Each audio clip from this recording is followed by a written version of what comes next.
Navy club کی تعمیر غیر قانونی قرار، ہائی کورٹ نے 3 ہفتوں میں گرانے کا حکم دے دیا۔ نیوی کلب کی تعمیر غیر قانونی قرار، ہائی کورٹ نے 3 ہفتوں میں گرانے کا حکم۔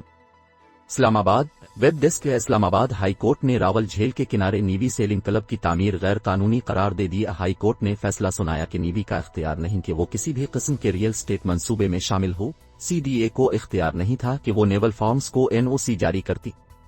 نجی ٹی وی ایکسپریس نیوز کے مطابق چیف جسٹس ہائی کورٹ اطہر من اللہ نے شہری کی درخواست پر محفوظ فیصلہ سناتے ہوئے نیوی سیلنگ کلب کو 3 ہفتوں میں گرانے کا حکم دیتے ہوئے عمل درآمد رپورٹ جمع کرانے کی ہدایت بھی کر دی۔ اسلام آباد ہائی کورٹ نے سابق نیول چیف ایڈمرل ظفر محمود عباسی اور دیگر ذمہ داروں کے خلاف فوجداری اور مس کنڈکٹ کی کارروائی کرنے کا بھی حکم دے دیا۔ عدالت نے فیصلے میں کہا کہ پاک فوج کا اہم سٹیٹس ہے جس کا مینڈیٹ آئین میں بتایا گیا ہے۔ نیوی کا اختیار نہیں کہ ریئل اسٹیٹ وینچر کرے۔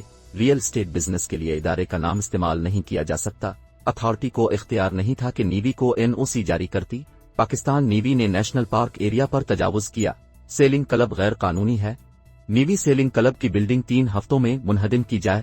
سابق نیول چیف ایڈمرل ظفر محمود عباسی نے غیر قانونی عمارت کا افتتاح کر کے اپنے آئین کی خلاف ورزی کی۔ غیر قانونی عمارت میں ملوث افراد کے خلاف مس کنڈکٹ اور فوجداری کارروائی کا حکم دیا جاتا ہے۔